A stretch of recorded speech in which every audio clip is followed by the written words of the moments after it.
Hello আমার প্রিয় ছাত্রছাত্রীরা, রয়্যাল এডুকেয়ার ইউটিউব চ্যানেলে তোমাদের সবাইকে স্বাগত। আজ আমরা তোমাদের রায় মার্টিনের জিওগ্রাফির 2 নম্বর যে পেজ রয়েছে বা 2 নম্বর স্কুল রয়েছে সেটার আজকে সমাধান করব। চলো দেখে নিই। প্রথম প্রশ্ন বিভাগ কতে রয়েছে তোমাদের, বিকল্পগুলির মধ্য থেকে সঠিক উত্তরটি নির্বাচন করে লেখো। 1.1 রয়েছে পর্যায়ন প্রক্রিয়া হলো এক প্রকার মহাজাগতিক প্রক্রিয়া, অন্তর্জাত প্রক্রিয়া, জৈবিক প্রক্রিয়া নাকি বহির্জাত প্রক্রিয়া। এই পর্যায়ন প্রক্রিয়া কাকে বলে? আমরা জানি অবরোহণ এবং আরোহণের যে সম্মিলিত রূপ তাকেই আমরা পর্যায়ন বলি। তাহলে দেখে নি পর্যায়ন কি।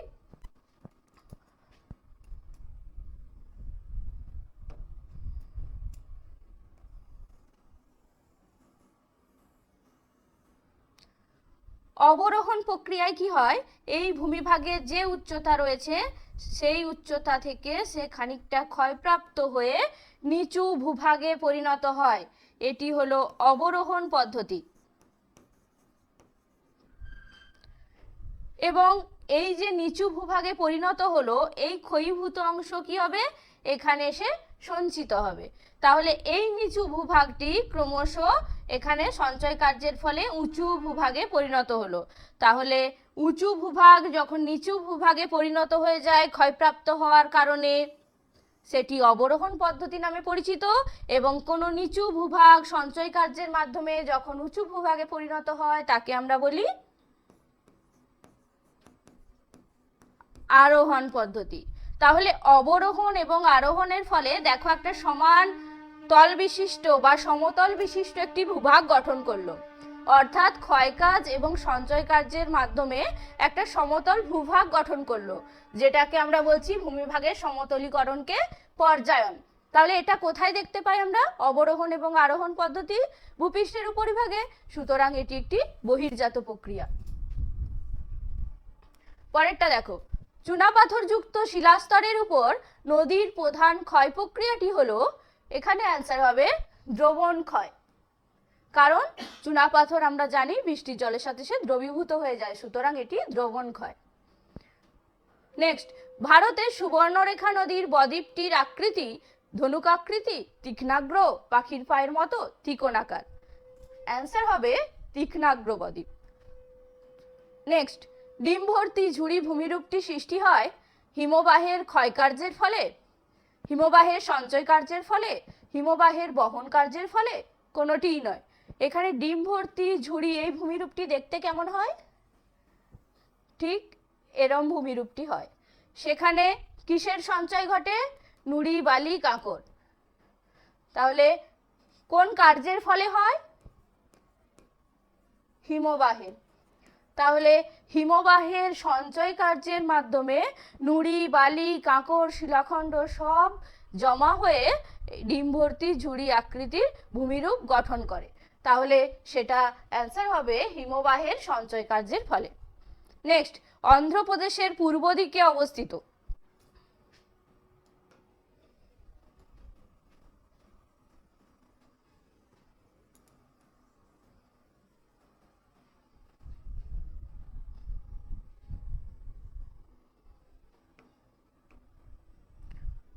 অন্ধ্রপ্রদেশের পূর্ব দিকে অবস্থিত কে আছে অন্ধ্রপ্রদেশের পূর্ব দিকে? আমরা জানি অন্ধ্রপ্রদেশের পূর্ব প্রান্তে বঙ্গোপসাগরের অবস্থান। নেক্সট, লাহুল একটি বিখ্যাত তীর্থক্ষেত্র হবে না, পর্যটন কেন্দ্র হবে না, হিমবাহ হবে না। লাহুল, স্পিতি এগুলো কি, লাহুল স্পিতি এগুলি হচ্ছে নদী উপত্যকার উদাহরণ। নেক্সট, ভিতরকণিকা ম্যানগ্রোভ অরণ্যটি অবস্থিত কোন নদীর মোহনায়? আমরা সবাই জানি মহানদীর মোহনায়। নেক্সট, ভারতের শুষ্কতম অঞ্চলটির নাম কি? ভারতের শুষ্কতম অঞ্চল বলেছে রাজস্থানের চুরু। রাজস্থানের চুরু হচ্ছে উষ্ণতম স্থান।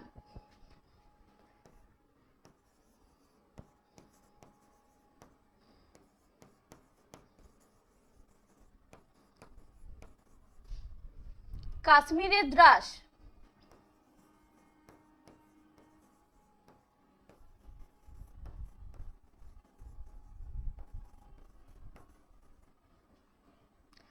মেঘালয়ের মৌসিনরাম।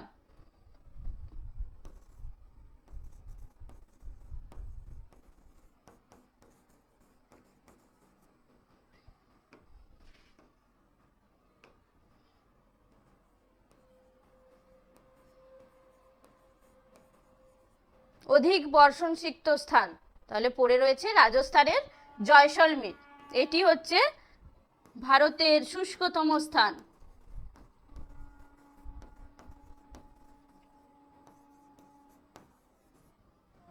তাহলে আমরা এখানে 4টি শর্ট প্রশ্নের অ্যান্সার পেয়ে গেলাম। তাহলে ভারতের শুষ্কতম অঞ্চলটির নাম কি? ভারতের শুষ্কতম অঞ্চলটি হলো রাজস্থানের জয়সলমীর। এরপর বিভাগ খতে চলে এসেছি। নিম্নলিখিত বাক্যগুলি শুদ্ধ হলে পাশে সু এবং অশুদ্ধ হলে পাশে অ লিখতে হবে। তাহলে প্রথম প্রশ্ন দেখে নিই। প্রথম রয়েছে বালুকাময় মরুভূমিকে সাহারায় আর্ক বলে। একদম ঠিক, বালুকাময় মরুভূমিকে সাহারায় আর্ক বলে। তাহলে এটি শুদ্ধ। শুদ্ধ হলে পাশে কি লিখতে বলেছে?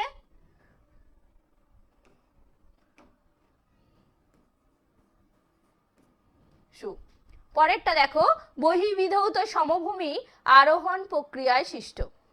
বহির্বিধৌত সমভূমি, এই সমভূমি গঠনের ক্ষেত্রে আমরা দেখছি যে বিভিন্ন প্রকার পদার্থ অর্থাৎ নুড়ি, বালি, কাঁকর, শিলাখণ্ড প্রভৃতি জমা হয়ে সমভূমির আকার ধারণ করছে। তাহলে জমা হওয়ার প্রক্রিয়া আমরা আরোহণ প্রক্রিয়া দেখেছি যে ভূভাগের উচ্চতা ক্রমশ বৃদ্ধি পায়। তাহলে সেখানে কোন কার্য সাধন হয়? সঞ্চয় কার্য।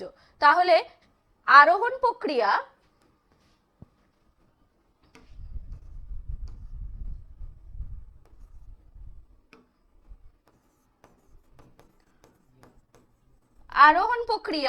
সঞ্চয় কার্যের ফলে ঘটছে।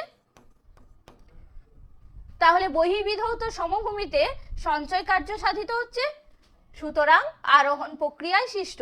অ্যান্সার হবে শুদ্ধ। নেক্সট, কোলেরু হ্রদ তামিলনাড়ুর উপকূলে অবস্থিত। না, আমরা জানি কোলেরু হ্রদ অন্ধ্রপ্রদেশে অবস্থিত। এটি হবে অশুদ্ধ।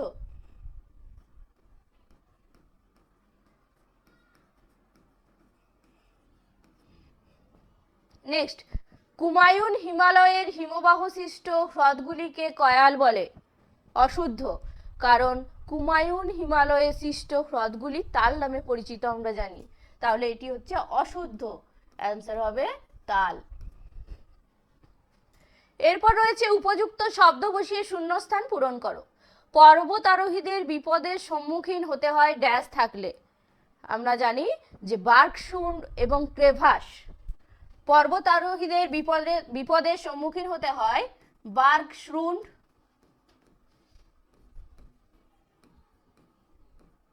এবং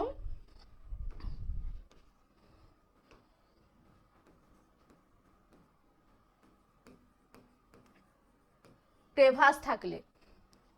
নেক্সট, এশিয়ার দীর্ঘতম সুড়ঙ্গ পথটির নাম জজিলা টানেল।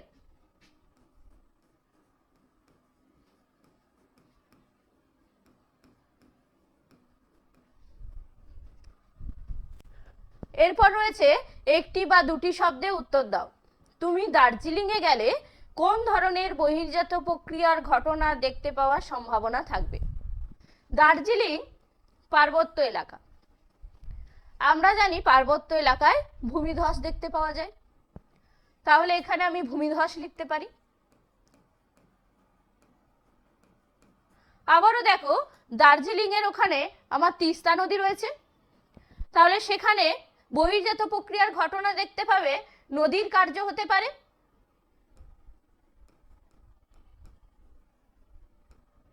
এটিও বহির্জাত ঘটনা বলি। তাহলে ভূমিধস লিখতে পারো তোমরা।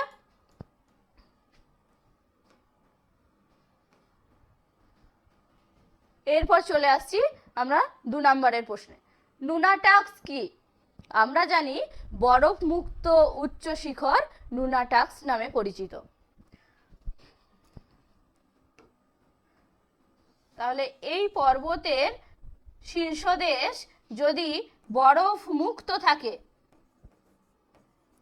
বরফ মুক্ত অবস্থায় অবস্থান করে, তাহলে তা নুনাটাক্স নামে পরিচিত। উদাহরণ উত্তর সাইবেরিয়া, গ্রিনল্যান্ড, আন্টার্কটিকা, মাউন্ট তাকাহি, এগুলি হচ্ছে আমার নুনাটাক্সের উদাহরণ। এরপর রয়েছে নিডল কাকে বলে? কোন কার্যের ফলে গড়ে ওঠে? বায়ু প্রবাহের ক্ষয়কার্যের ফলে মরুভূমির মধ্যস্থিত পাহাড়ের চূড়াগুলি প্রথমে ফাটলের সৃষ্টি হয়, ক্রমাগত অবঘর্ষ প্রক্রিয়ায় ক্ষয় করার কারণে কি হয়, শিলাস্তর ধসে পড়ে এবং তাদের যে মস্তক দেশ বা শীর্ষদেশ সেগুলি ছুচালো অবস্থায় বিরাজ করে। এই যে অসংখ্য ছুচালো শীর্ষের উদ্ভব ঘটছে, এই ছুচালো শীর্ষ বিশিষ্ট মাথাগুলিকে কি বলছি, নিডলস। ইয়ারদাং এর মস্তক দেশ যখন ছুচালো প্রকৃতির হয়ে যায় ক্ষয়প্রাপ্ত হওয়ার কারণে, তখন কিন্তু নিডল গঠিত হয়।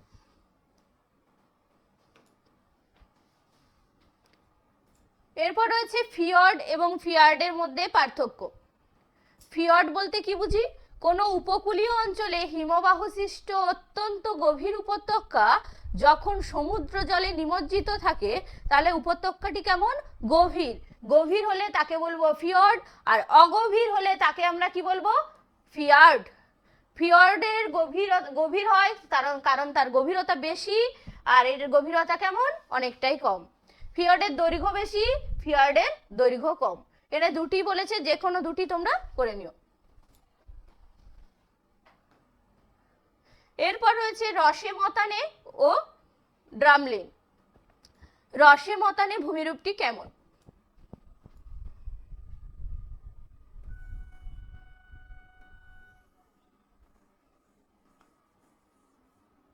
এরম প্রকৃতির হয়, আর ড্রামলিন এরম প্রকৃতির হয়। তাহলে রসে মতানের এই প্রতিবাদ ঢাল অবঘর্ষ ক্ষয়ের মাধ্যমে কেমন হয়ে গেছে, মসৃণ প্রকৃতির হয়েছে। এই ঢালটা কেমন, অমসৃণ। এখানে কোন প্রকার ক্ষয় হচ্ছে, উৎপাটন প্রক্রিয়ায়। উৎপাটনের জন্য অমসৃণ প্রকৃতির। এটা কোন ঢাল, অনুবাদ ঢাল। তাহলে এক ঢাল মসৃণ, কারণ সেখানে অবঘর্ষ ক্ষয় ক্রিয়াশীল হয়, এক ঢাল অমসৃণ, সেখানে উৎপাটন প্রক্রিয়ায় ক্ষয় লক্ষ্য করা যায়। এরপর দেখো ড্রামলিন, এটি হচ্ছে জলধারা এবং হিমবাহের সঞ্চয় কার্যের ফলে গঠিত ভূমিরূপ। এখানে কি হচ্ছে, বিভিন্ন পদার্থ সঞ্চিত হয়ে উল্টানো নৌকা, উল্টানো চামচ, ডিম ভর্তি ঝুড়ি প্রভৃতি আকৃতি ধারণ করছে, তাই এই ভূমিরূপের নাম হচ্ছে ড্রামলিন। এর সম্পর্কে আকৃতি, কাজ, বৈশিষ্ট্য করে দেওয়া রয়েছে। এরপর দেখো গঙ্গা নদীর একটি ডান তীরের ও একটি বাম তীরের উপনদীর নাম লেখো। ডান তীরের দুটি উপনদী হচ্ছে যমুনা সোন এবং বাম তীরে হচ্ছে গোমতী ঘরঘরা। এরপর রয়েছে বহুমুখী নদী পরিকল্পনা কাকে বলে। যে পরিকল্পনার মাধ্যমে নদীর জলকে কাজে লাগিয়ে বিভিন্ন ধরনের কার্যকলাপ করা হয়, যেমন হতে পারে বন্যা নিয়ন্ত্রণ, জলসেচ, জলবিদ্যুৎ উৎপাদন, পরিবহন ব্যবস্থা, মাছ চাষ, পানীয় জল সরবরাহ, ভূমিক্ষয় নিবারণ, বহুবিধ উদ্দেশ্য সাধিত করা হচ্ছে। তাহলে এই যে পরিকল্পনা, তাকে নাম দেওয়া হচ্ছে বহুমুখী নদী পরিকল্পনা। তোমরা জানো যে দামোদর উপত্যকার পরিকল্পনা রয়েছে, এছাড়া ভাকরা নাঙ্গাল পরিকল্পনা রয়েছে। এরপর রয়েছে মালনাদ ও ময়দানের মধ্যে পার্থক্য। মালনাদ কর্ণাটক মালভূমির পশ্চিমাংশে পশ্চিম ঘাটের পাদদেশে অবস্থিত। তাহলে মালনাদ কোথায়, কর্ণাটক। সেই কর্ণাটক মালভূমির পশ্চিম দিকের যে অংশ, সেখানে পশ্চিমাংশে পশ্চিম ঘাটের পাদদেশে অবস্থিত, এবং ময়দান কর্ণাটক মালভূমির পূর্বাংশে অবস্থিত। উচ্চতা, ময়দানের উচ্চতা কেমন, ময়দানের উচ্চতা অপেক্ষাকৃত কম, মালনাদের উচ্চতা ময়দানের থেকে বেশি হয়। এরপর রয়েছে পশ্চিমঘাট পর্বতের ফাঁকগুলির নাম লেখো। দুটি ফাঁকের নাম বলেছে, একটি ভোরঘাট দিয়েছি এবং অপরটি থলঘাট। ভোরঘাট হচ্ছে মুম্বাই ও পুনে এবং থলঘাট হচ্ছে মুম্বাই ও নাসিক। এরপর হচ্ছে গিরিখাত ও ক্যানিয়নের মধ্যে পার্থক্য। বৃষ্টিবহুল আর্দ্র অঞ্চলে আমরা দেখি যে ভূমিরূপ যখন গঠিত হচ্ছে গিরিখাত ভূমিরূপটি, তখন দেখি যে নিম্নক্ষয়ের সাথে সাথে সে পার্শ্বক্ষয়ও করে থাকে। ফলে কি হয়, ইংরেজি ভি আকৃতির ন্যায় একটি ভূমিরূপ গঠন করছে, যাকে আমরা বলছি গিরিখাত। বৃষ্টিহীন শুষ্ক অঞ্চলে শুধুমাত্র নিম্নক্ষয়ের কারণে আই আকৃতির ভূমিরূপ গঠন করে, যাকে আমরা নাম দিচ্ছি ক্যানিয়ন। তাহলে গিরিখাতের আকৃতি কেমন? ভি আকৃতি। ক্যানিয়নের আকৃতি কেমন? আই আকৃতির। বৃষ্টিবহুল পার্বত্য অঞ্চলে ভি আকৃতির উপত্যকা দেখতে পাওয়া যায়, আর আই আকৃতি দেখতে পাবো শুষ্ক অঞ্চলে। এতে পার্শ্বক্ষয় এবং নিম্নক্ষয় দুটোই দেখলাম, এক্ষেত্রে শুধুমাত্র নিম্নক্ষয় দেখা যায়। এভাবে আরো অনেকগুলো পার্থক্য দেওয়া আছে। এরপর হচ্ছে চিত্রসহ প্লাবনভূমির গঠন ব্যাখ্যা করো। নদীর মধ্য নিম্ন গতিতে সঞ্চয় কার্যের ফলে এই প্লাবনভূমির সৃষ্টি হয়। নদী সারা বছর নিজস্ব খাতে সে বইতে থাকে, কিন্তু যখন নদীতে জলের পরিমাণ বেড়ে যায়, যখন প্লাবন ঘটে, তখন সে বহুদূর প্রসারিত হয়ে বইতে থাকে। ফলে নদীর মধ্যস্থিত বিভিন্ন পদার্থ, নুড়ি, বালি, কাঁকড়, শিলাখণ্ড অর্থাৎ নদীর বোঝা এই দুই তীরে ছড়িয়ে পড়ে। আবার পুনরায় নদী যখন সেই নিজস্ব খাতে চলে আসে, তখন কিন্তু সেই সমস্ত নদীর বোঝা সব আবার নিজস্ব খাতে চলে আসে না, কিছুটা পরিমাণ পদার্থ দুই তীরে সঞ্চিত হয়ে যায়। সঞ্চিত হয়ে কি হয়, একটা ভূভাগ গঠন করে।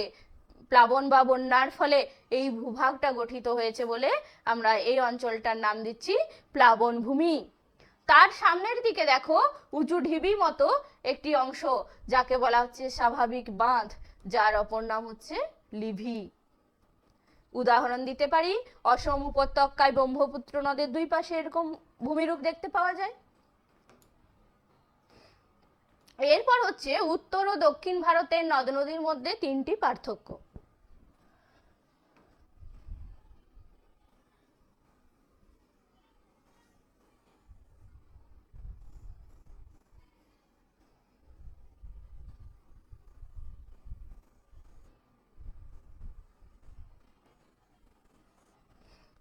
তাহলে আমার এদিকে গঙ্গা নদী প্রবাহিত হয়েছে, এপাশে সিন্ধু নদী প্রবাহিত হয়েছে, এপাশ দিয়ে আমার ব্রহ্মপুত্র নদে, এখানে গঙ্গা নদী, এখানে সিন্ধু নদ, এখানে ব্রহ্মপুত্র নদ। আমার কর্কট ক্রান্তি রেখা ভারতটার দুটো গোলার্ধে ভাগ করেছে, বা উত্তর ভারত এবং দক্ষিণ ভারত নামকরণ করেছে। তাহলে এই উত্তর ভারতে গঙ্গা, সিন্ধু, ব্রহ্মপুত্র এই তিনটি প্রধান নদী। দক্ষিণ ভারতে আমার নর্মদা রয়েছে, তাপ্তি রয়েছে, কৃষ্ণা রয়েছে, কাবেরী রয়েছে, গোদাবরী রয়েছে। তাহলে এগুলি সব দক্ষিণ ভারতের নদী। আমার এই উত্তরে এখান থেকে এখান পর্যন্ত হিমালয় পর্বতের, এখান পর্যন্ত হিমালয় পর্বতের অবস্থান। তাহলে প্রধানত হিমালয় পর্বতমালা থেকে উত্তর ভারতের নদ নদীগুলি সৃষ্টি হয়েছে। দক্ষিণ ভারতের গুলো কোথার থেকে সৃষ্টি হয়েছে? এই মধ্যভাগের বিভিন্ন উচ্চভূমি অঞ্চল থেকে আমাদের দক্ষিণ ভারতের নদীগুলি সৃষ্টি হয়েছে। এই উত্তর ভারতে যে নদীগুলি আছে, গঙ্গা, সিন্ধু, ব্রহ্মপুত্র, এগুলির উচ্চগতি, মধ্যগতি, নিম্নগতি তিনটি গতি সুস্পষ্টভাবে বোঝা যায়।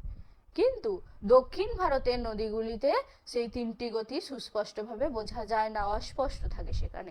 সেটি একটি পার্থক্য। তাই উত্তর ভারতের যে নদীগুলি সেগুলো অধিক দৈর্ঘ্যের হয়, কিন্তু দক্ষিণ ভারতের নদীগুলির দৈর্ঘ্য অনেকটাই কম হয়।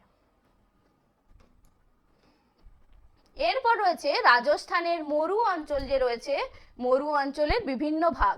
দেখো, বাগার, রোহি, ক্ষুদ্র মরু বা থালি, হামাদা, মরুস্থলী। তাহলে কটা ভাগ? 5টা। বাগার কাকে বলে?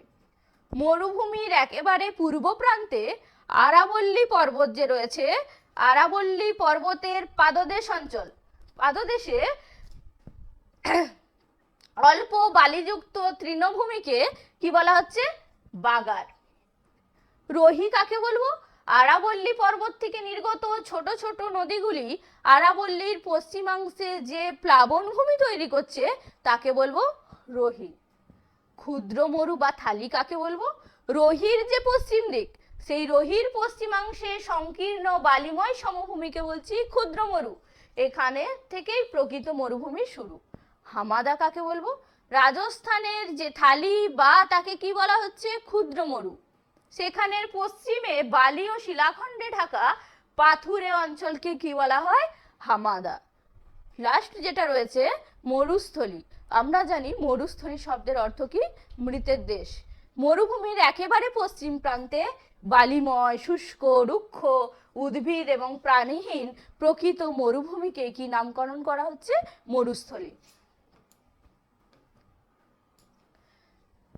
এরপর রয়েছে হিমবাহের ক্ষয়ের ফলে গঠিত করি, ঝুলন্ত উপত্যকা এবং টিলা ও পুচ্ছ ভূমিরূপ সম্পর্কে চিত্র এবং উদাহরণ।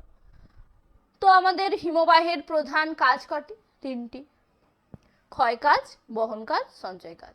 তাহলে এখানে তোমাকে বলেছে হিমবাহের ক্ষয় কার্যের ফলে গঠিত ভূমিরূপ। এটি একটি ভূমিরূপ, এর নাম হচ্ছে সার্ক বা করি। হিমবাহ যখন উঁচু পার্বত্য অঞ্চল থেকে নিচের দিকে নামে, তাহলে হিমবাহ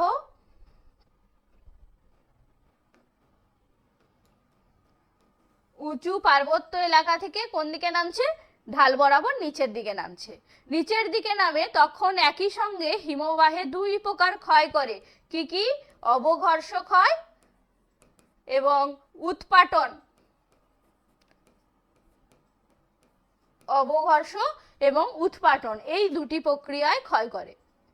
ক্ষয় করে সে কি করে? ঢালের, পর্বতের ঢালের পিছন দিকে খাড়া দেওয়াল এবং মাঝখানের অংশটা গর্তের সৃষ্টি হয়। এই মাঝখানের অংশে যে গর্তের সৃষ্টি হয়েছে সেখানে যখন জল জমা হয়, সেই জল জমা হয়ে হ্রদের আকৃতি নেয়, তাকে বলা হয় করি হ্রদ।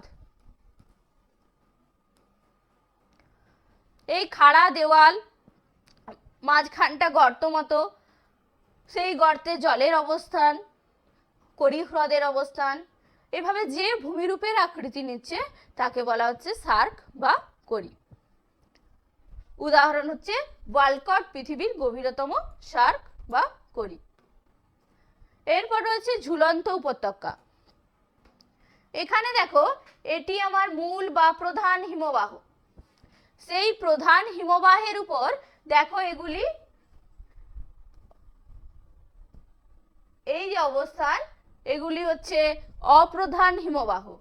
তাহলে অনেক সময় পার্বত্য অঞ্চলে সৃষ্ট অপেক্ষাকৃত বেশি শক্তিশালী যে গভীর প্রধান হিমবাহের অবস্থান রয়েছে, তার উপর মনে হচ্ছে অপ্রধান হিমবাহগুলি ঝুলন্ত অবস্থায় বিরাজ করছে। তাহলে এই রকম অবস্থানের জন্য সেই ভূমিরূপের কি নাম দেওয়া হয়েছে? ঝুলন্ত উপত্যকা। মনে হয় যেন উপহিমবাহ উপত্যকা প্রধান হিমবাহ উপত্যকার উপর ঝুলন্ত অবস্থায় রয়েছে, ঝুলে রয়েছে। কিছু বৈশিষ্ট্য দেখো, ঝুলন্ত উপত্যকায় নদীর জলপ্রপাত তৈরি হয়, সেখান থেকে উপত্যকাগুলি থেকে ছোট ছোট হিমবাহ নেমে আসে। উদাহরণ কি হবে? বদ্রীনাথের কাছে ঋষিগঙ্গা এমন একটি ঝুলন্ত উপত্যকার উদাহরণ। এরপর হচ্ছে ক্র্যাগ অ্যান্ড টেল, টিলা এবং পুচ্ছ। এটা দেখতে পাচ্ছ কঠিন পাথর, কঠিন শিলা। এটি হচ্ছে কঠিন শিলা আর এটি হচ্ছে কোমল শিলা। তাহলে এই কোমল শিলাটাকে ক্ষয়ের হাত থেকে রক্ষা করে কে? কঠিন শিলা। তাহলে এই কঠিন শিলা উঁচু ঢিবির আকারে অবস্থান করছে এবং কোমল শিলা অল্প পরিমাণে হলেও ক্ষয়প্রাপ্ত হয়ে কঠিন শিলার পেছনে লেজের মতো অবস্থান করছে। এরকম ভূমিরূপকে বলা হচ্ছে, সেই কঠিন শিলায় গঠিত উঁচু ঢিবির মতো স্তূপকে বলা হচ্ছে ক্র্যাগ বা টিলা, এবং তার পেছনে যে নরম শিলার অবস্থান, সেই নরম শিলা কম ক্ষয়প্রাপ্ত হয়ে, অল্প ক্ষয়প্রাপ্ত হয়ে যে লেজের আকার নিচ্ছে তাকে বলা হচ্ছে টেল বা পুচ্ছ। এরপর রয়েছে বায়ুর ক্ষয়কার্যের ফলে সৃষ্ট গৌড়, জিউগ্যান ও ইনসেলবার্জ ভূমিরূপ সম্পর্কে ধারণা। তাহলে গৌড়ের এই নিচের অংশটা আমরা দেখছি, গৌড়ের নিচের অংশটা দেখছি নিশ্চয়ই কোমল শিলা দ্বারা গঠিত। কারণ কি, এই অঞ্চলটা দেখছি আমরা ক্ষয়প্রাপ্ত হয়েছে, ওপরের অংশটা তার তুলনায় চওড়া ছাতার মতো অবস্থান করছে। তাহলে এই নিম্নাংশ যতটা পরিমাণে ক্ষয়প্রাপ্ত হয়েছে, ঊর্ধ্বাংশ নিশ্চয়ই তার তুলনায় কম ক্ষয়প্রাপ্ত হয়েছে। কম ক্ষয়প্রাপ্ত হয়ে ব্যাঙের ছাতার মতো ভূমিরূপ গঠন করেছে, যাকে বলা হচ্ছে মাশরুম রক, গৌড় বা গারা। সাহারা মরুভূমিতে এরকম গৌড় দেখতে পাওয়া যায়। এরপর হচ্ছে জিউগ্যান বা জুগ্যান। এখানে দেখো কঠিন শিলা এবং কোমল শিলা দুজনই কেমন ভাবে অবস্থান করছে, অনুভূমিক ভাবে বা আড়াআড়ি ভাবে অবস্থান করেছে। তাহলে কঠিন শিলা এবং কোমল শিলা আড়াআড়ি অবস্থানের ফলে দেখা যাচ্ছে এখানে স্বাভাবিকভাবেই কোমল শিলা বেশি পরিমাণে ক্ষয়প্রাপ্ত হবে এবং কঠিন শিলা কম পরিমাণে ক্ষয়প্রাপ্ত হবে। ফলে কি হচ্ছে, কঠিন শিলাটা ঢিবির আকারে অবস্থান করছে। সেই কঠিন শিলা যখন টিলার ন্যায় অবস্থান দেখতে পাচ্ছি, তখন সেই ভূমিরূপকে কি বলা হচ্ছে, জিউগ্যান। উদাহরণ হচ্ছে আমেরিকা যুক্তরাষ্ট্রের সোনেরান মরু অঞ্চল। ইনসেলবার্জ বা দ্বীপশৈল। বায়ু প্রবাহের ক্ষয়কার্যের ফলে মরু অঞ্চলে সাধারণ উচ্চতা কমে গিয়ে যখন প্রায় সমপ্রায় ভূমিতে পরিণত হয়, সেখানে বিক্ষিপ্তভাবে বিভিন্ন টিলা বা ঢিবির অবস্থান দেখতে পাওয়া যায়। সেই ভূমিরূপগুলোকে কি বলা হচ্ছে, সেই ভূমিরূপগুলোকে বলা হচ্ছে ইনসেলবার্জ। এগুলি হচ্ছে ইনসেলবার্জের ছবি। তাহলে এই ক্ষয়জাত পাহাড় বা টিলাকে বলা হয় ইনসেলবার্জ। এই ইনসেলবার্জ নামকরণ করেন ভূবিজ্ঞানী এস প্যাসার্জ।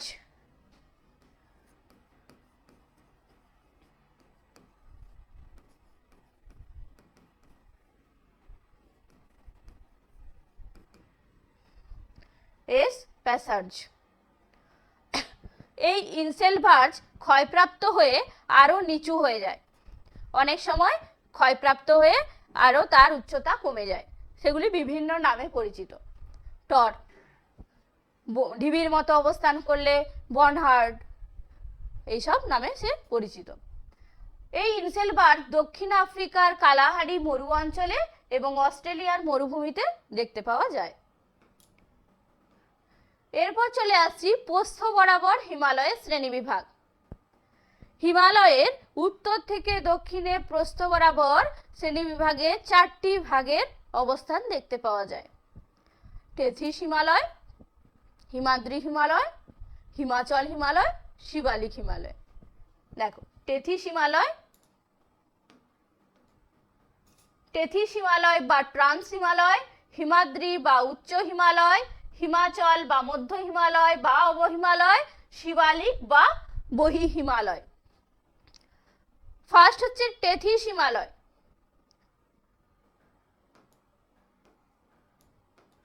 এই টেথিস হিমালয় দেখো প্রথমবার ভূ আলোড়নের ফলে উৎপত্তি হয়। দৈর্ঘ্য 1000 কিমি, প্রস্থ 40 থেকে 225 কিমি। এখানে জাসকারের সর্বোচ্চ শৃঙ্গ কি, লিওপার্গল। জম্মু কাশ্মীর লাদাখে অবস্থিত। এই দেখো হিমালয়ের প্রস্থ বরাবর শ্রেণীবিভাগের অবস্থান, বিভিন্ন পর্বতের অবস্থান এখানে দেখানো রয়েছে। পরেরটা আমার হিমাদ্রি হিমালয়। সৃষ্টি হচ্ছে সেই প্রথমবার ভূ আলোড়নের ফলে, অর্থাৎ টেথিস হিমালয় আর হিমাদ্রি হিমালয় সময়কাল একই। গড় উচ্চতা কত? গড় উচ্চতা 6000 মিটারের বেশি। এই অংশে পৃথিবীর সর্বোচ্চ শৃঙ্গ মাউন্ট এভারেস্ট, কাঞ্চনজঙ্ঘা, অন্নপূর্ণা, মাকালু, ধবলগিরি। দেখো মাকালু, কাঞ্চনজঙ্ঘা, মাউন্ট এভারেস্ট, অন্নপূর্ণা, ধবলগিরি প্রভৃতির অবস্থান। হিমাচলে চলে যায়, সৃষ্টি হয়েছে 2.5 থেকে 3 কোটি বছর আগে। সরি। দ্বিতীয়বার সংগঠিত প্রবল ভূ-আলোড়নে হিমালয়ের এই অংশটি সৃষ্টি হয়েছে। গড় উচ্চতা হচ্ছে 3000 মিটারের বেশি। পীরপঞ্জাল ও ধওলাধর পর্বতশ্রেণী দুটি এই অংশে অবস্থিত। এই যে পীরপঞ্জাল, এই যে ধওলাধর এখানে অবস্থিত। বিভিন্ন উপত্যকা রয়েছে, কাশ্মীর উপত্যকা, দার্জিলিং, সিমলা, নৈনিতাল প্রভৃতি। গিরিপথ বানিহাল, পীরপঞ্জাল, বুলন্দ পীর প্রভৃতি। হ্রদ নৈনিতাল, সাততাল প্রভৃতি অবস্থিত। এরপর চলে আসি আমরা লাস্ট যে শ্রেণীবিভাগ, শিবালিক হিমালয়। শিবালিক হিমালয়, এই যে এটা হচ্ছে আমার শিবালিক হিমালয়ের অবস্থান। প্রায় 20 লক্ষ থেকে 2 কোটি বছর আগে হিমাচল হিমালয়ের পাদদেশে, অর্থাৎ এর উপরে হিমাচল হিমালয় অবস্থিত, তার দক্ষিণে অর্থাৎ পাদদেশ অঞ্চলে কোন হিমালয়ের অবস্থান? শিবালিক হিমালয়ের অবস্থান। তাহলে হিমাচলের দক্ষিণে অবস্থিত বলতে পারি। এখানে দুন, শিবালিক ও হিমাচল হিমালয়ের মাঝের যে সংকীর্ণ উপত্যকা, অর্থাৎ এই শিবালিক আর যে হিমাচল, সেই শিবালিক এবং হিমাচলের যে মাঝখানে সংকীর্ণ উপত্যকা, তাকে কি বলা হচ্ছে? দুন উপত্যকা। উল্লেখযোগ্য দুন উপত্যকা হলো দেরাদুন। তরাই শিবালিক হিমালয়ের পাদদেশে, এর পাদদেশ অঞ্চল, এই অঞ্চলটা হিমালয় শিবালিক হিমালয়ের পাদদেশে ঘন অরণ্যাবৃত যে স্যাঁতস্যাঁতে অঞ্চল থাকছে, তাকে কি বলা হচ্ছে? তরাই অঞ্চল। এর দৈর্ঘ্য 2500 কিমি, প্রস্থ হচ্ছে 15 থেকে 50 কিমি। গড় উচ্চতা, শিবালিকের গড় উচ্চতা হচ্ছে 600 থেকে 1500 মিটার। এরপর রয়েছে ভারতের জলবায়ুর প্রধান বৈশিষ্ট্যগুলি উল্লেখ করো। আমরা জানি ভারতে ক্রান্তীয় মৌসুমী জলবায়ু বিরাজ করে। সেখানে ঋতু পরিবর্তনে দেখতে পাই, ঋতু পরিবর্তন 4টি ঋতু দেখো, শীত, গ্রীষ্ম, বর্ষা, শরৎ। এই 4টি ঋতু ভারতের জলবায়ুতে প্রধান ভূমিকা পালন করে। তাহলে ভারতের জলবায়ুর প্রধান বৈশিষ্ট্য, ভারতের জলবায়ু, এখানে এই যে বলো না জলবায়ু, তোমরা ছোটবেলায় পড়েছো আবহাওয়া কাকে বলে, জলবায়ু কাকে বলে। আবহাওয়া কাকে বলে? আবহাওয়ার বিভিন্ন উপাদান, উষ্ণতা হতে পারে, আর্দ্রতা হতে পারে, বৃষ্টিপাত হতে পারে, তার প্রভাবে প্রতিনিয়ত আমার একটা পরিবর্তন দেখতে পাই বায়ুমণ্ডলে, সেটি হচ্ছে আবহাওয়া। ধরো এখন রোদ্দুর আছে, একটু পরেই বৃষ্টি নামবে, তাহলে কি আবহাওয়ার পরিবর্তন হচ্ছে। কিন্তু জলবায়ু কাকে বলে? 30 থেকে 35 বছরের গড় আবহাওয়াকে বলা হয় জলবায়ু। তাহলে জলবায়ু প্রতিনিয়ত পরিবর্তন হয় না। তাহলে ভারতের যে জলবায়ু, সেটি কেমন প্রকৃতির? ক্রান্তীয় মৌসুমী প্রকৃতির জলবায়ু। সেই ক্রান্তীয় মৌসুমী প্রকৃতির জলবায়ুর প্রধান বৈশিষ্ট্য এখানে হচ্ছে, দেখো ঋতু পরিবর্তন, 4টি ঋতু বিরাজ করতে দেখা যায়, শীত, গ্রীষ্ম, বর্ষা, শরৎ। বিপরীত ধর্মী বায়ু প্রবাহ, ভারতে শীতকালে যে দিক থেকে বায়ু প্রবাহিত হয়, গ্রীষ্মকালে ঠিক তার বিপরীত দিক থেকে বায়ু প্রবাহিত হয়।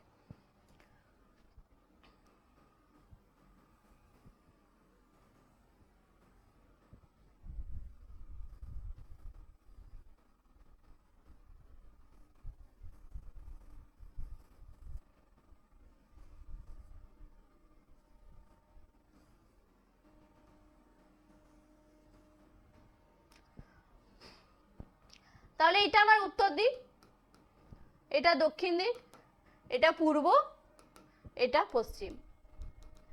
এদিকে আছে জানি বঙ্গোপসাগর, বঙ্গোপসাগর। এদিকে রয়েছে আরব সাগর, এদিকে রয়েছে ভারত মহাসাগর।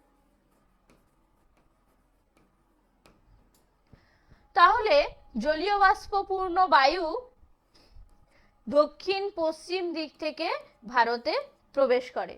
সেই সময় এখানে বৃষ্টিপাত ঘটায়।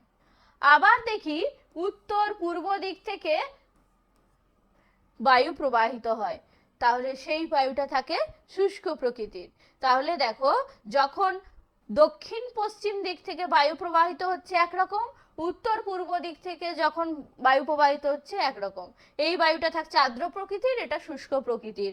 আর দেখো সম্পূর্ণ বিপরীত দিক থেকে সে প্রবাহিত হচ্ছে, একবার দক্ষিণ পশ্চিম, অপর সময় উত্তর পূর্ব দিক থেকে। তাহলে বলতে পারি বিপরীত ধর্মী বায়ু প্রবাহ। ভারতে শীতকালে যে দিক থেকে বায়ু প্রবাহিত হয়, গ্রীষ্মকালে ঠিক তার বিপরীত দিক থেকে বায়ু প্রবাহিত হয়। আর্দ্র গ্রীষ্মকাল ও শুষ্ক শীতকাল। মৌসুমী বায়ুর প্রভাবে ভারতে গ্রীষ্মকাল আর্দ্র প্রকৃতির হয় এবং শীতকাল শুষ্ক প্রকৃতির হয়। কারণ সেই সময় আর্দ্র অবস্থা কখন বিরাজ করে? গ্রীষ্মকালে। সেই সময় কি হয়? দক্ষিণ পশ্চিম দিক থেকে জলীয় বাষ্পপূর্ণ বায়ু ভারতে প্রবেশ করে, আর যখন উত্তর পূর্ব দিক থেকে প্রত্যাবর্তন করছে তখন কি হচ্ছে? শুষ্ক অবস্থা বিরাজ করছে। এরপর রয়েছে শৈলক্ষেপ বৃষ্টিপাত। আমরা জানি যে দক্ষিণ পশ্চিম মৌসুমী বায়ুর প্রভাবে পশ্চিমঘাট পর্বত শ্রেণীর পশ্চিম ঢালে, এই জায়গায় আমার পশ্চিমঘাট পর্বতমালা অবস্থিত। তাহলে এই পশ্চিমঘাট পর্বতমালার এই দিকটা তার পশ্চিম দিক, এই দিকটা তার পশ্চিম দিক, এই দিকটা তার পূর্ব দিক। তাহলে দক্ষিণ পশ্চিম যে বায়ু, তাহলে দক্ষিণ পশ্চিম মৌসুমী বায়ুর প্রভাবে কি হচ্ছে? দক্ষিণ পশ্চিম মৌসুমী বায়ুর প্রভাবে পশ্চিমঘাট পর্বতের পশ্চিম ঢালে জলীয় বাষ্পপূর্ণ বায়ু বাধাপ্রাপ্ত হচ্ছে, সুতরাং সেখানে শৈলক্ষেপ বৃষ্টিপাত ঘটাচ্ছে। এবং তার পূর্ব ঢাল যেটা রয়েছে, সেই সময় পূর্ব ঢালে কি হবে? বৃষ্টির ছায় অঞ্চলের অবস্থান করবে।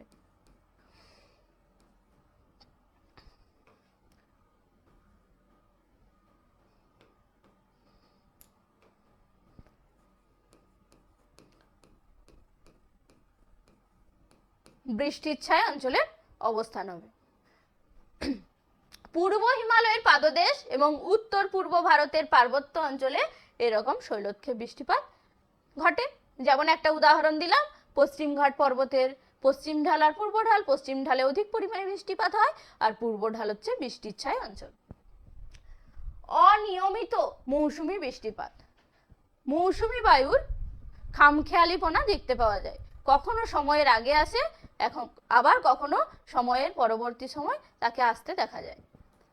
যদি সময়ের আগে সে চলে আসে সেক্ষেত্রে কি হবে? সময়ের আগে চলে আসলে অধিক পরিমাণ বৃষ্টিপাত হবে, এবং সময়ের পরে যদি আসে সেক্ষেত্রে খরা দেখা দেবে। তাহলে খরা এবং বন্যা পরিস্থিতি সৃষ্টি হতে পারে। উত্তর ভারতের জলবায়ু চরম ভাবাপন্ন। উত্তর ভারতের যে জলবায়ু সেটি কেমন? চরম ভাবাপন্ন। কারণ ভারতের তিন দিক, দক্ষিণ ভারতে সমুদ্র বেষ্টিত রয়েছে। দেখো, এদিকে বঙ্গোপসাগর, এদিকে আরব সাগর, এদিকে ভারত মহাসাগর, তিনটে অঞ্চলে পুরো তিন দিকেই সমুদ্র বেষ্টিত অবস্থায় আছে। তাহলে এই জায়গার জলবায়ু কেমন হবে? সমভাবাপন্ন। উত্তর ভারতের জলবায়ু কেমন হবে? উত্তর দিকে দেখো সম্পূর্ণ স্থলভাগ, তাহলে সেখানে হবে চরম ভাবাপন্ন। এরপর রয়েছে মৃদু শীতকাল। দেখবে মৌসুমী জলবায়ুর অবস্থান কোথায় রয়েছে? ভারতে। তাহলে ভারতে শীতকাল কি খুব বেশি স্থায়ী হয়? না। উত্তর ভারতের কিছু এলাকা ছাড়া দেশের অধিকাংশ স্থানে শীতকালের উষ্ণতা খুব কমে না। শীতকালে যে উষ্ণতা খুব বেশি কমে না। তাহলে উষ্ণতা যদি খুব বেশি নাই কমে, তাহলে শীতের প্রকোপও বাড়বে না। শীতের যে স্থায়িত্বকাল সেটাও খুব বেশি নয়, অল্প সময় স্থায়ী হয়। স্থানীয় বায়ু প্রবাহের সক্রিয়তা। গ্রীষ্মকালে দেশের বহু অঞ্চলে স্থানীয় বায়ুর প্রভাবে কিছু ঝড় বৃষ্টি হতে দেখা যায়। ঘূর্ণিঝড়ের প্রভাব। উপকূলীয় অঞ্চলে আমরা কি দেখি? সাইক্লোন বা ঘূর্ণিঝড় হতে দেখতে পাওয়া যায়।